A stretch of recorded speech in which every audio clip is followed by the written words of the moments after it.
Bill Fontana, and I'm a sound artist, and I'm here in Madrid to do a sound sculpture called Wave Phases surrounding the Debo Temple. The basic philosophy of my work to explore how the world makes music at any given moment, how the sounds of a real situation have very complex musical and sculptural dimensions.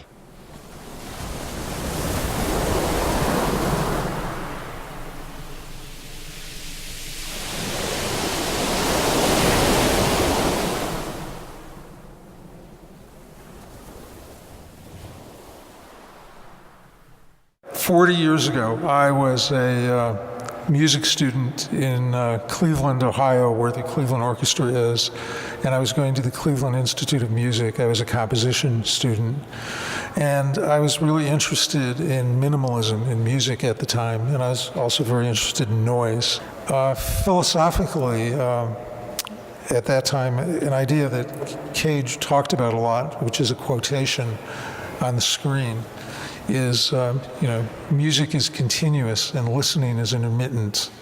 The idea that the world at any given moment, any situation, contains some kind of spontaneous sort of musical dimension, that fascinated me then, and it still fascinates me. It'll probably fascinate me, for the rest of my life.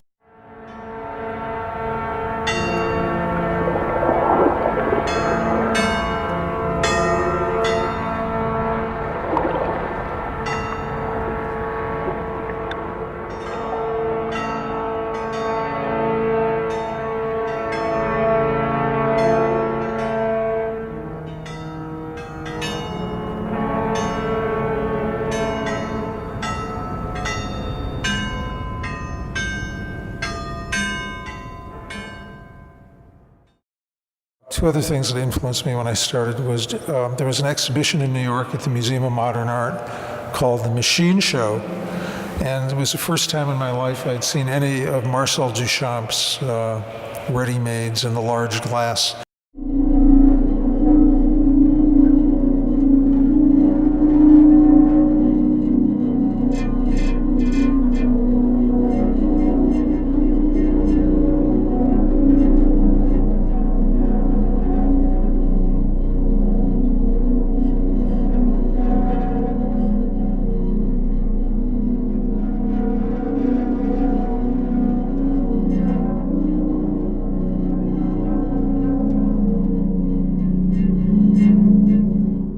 In the late 60s, when I thought about what John Cage used to say to me about silence and this kind of ongoing presence of music in the world, and I thought of Duchamp's thinking about musical sculpture, those to me were like two formulas almost. If you think I was a mathematician rather than a composer, those two things, when I put them together, started to give me the idea of making sound sculpture, and especially in Duchamp's thinkings of using the found object.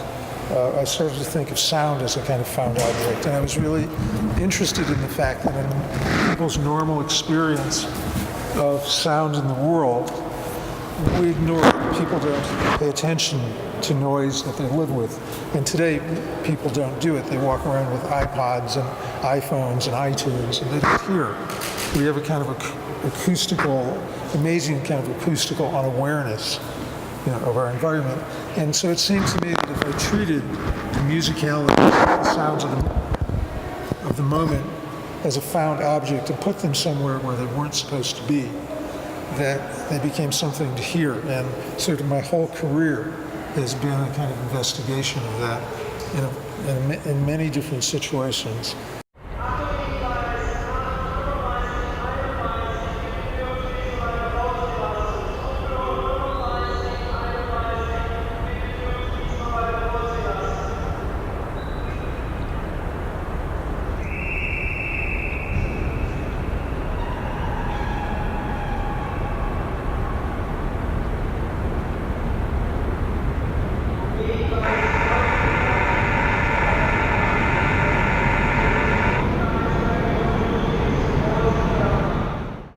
If you think about the physics of sound and you ask yourself, in a very simplistic way, maybe the way a physicist or a philosopher might ask this question.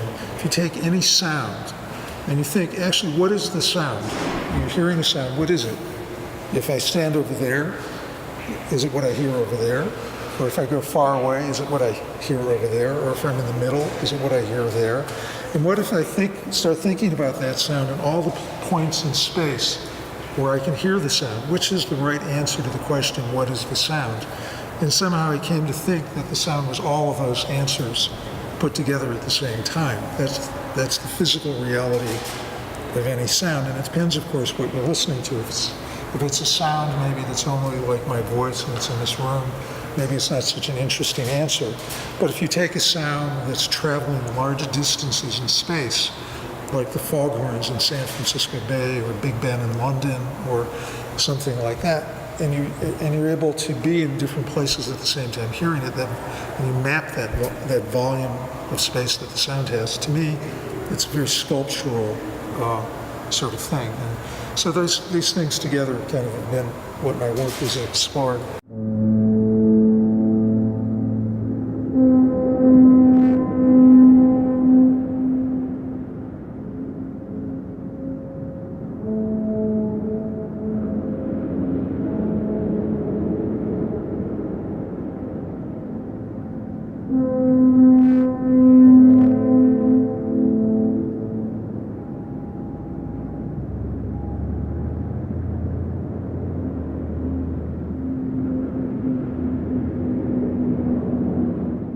For this sound sculpture, Wave Phases for the White Night, I made some very extensive recordings of a beach in a national park on the California coast in a place called the Point Reyes National Seashore. And this is a completely natural, wild, unspoiled beach. There's no businesses, there's no hotels, there's nothing. It's just nature. It's a completely wild place, and has really big wave currents. And so I set up a sequence of 8 microphones along an area of this beach to make a recording of how the wave is moving and the rhythm of the wave breaking along an area of the beach. And I'm going to take that recording and play it from 8 speakers that surround the Debode Temple.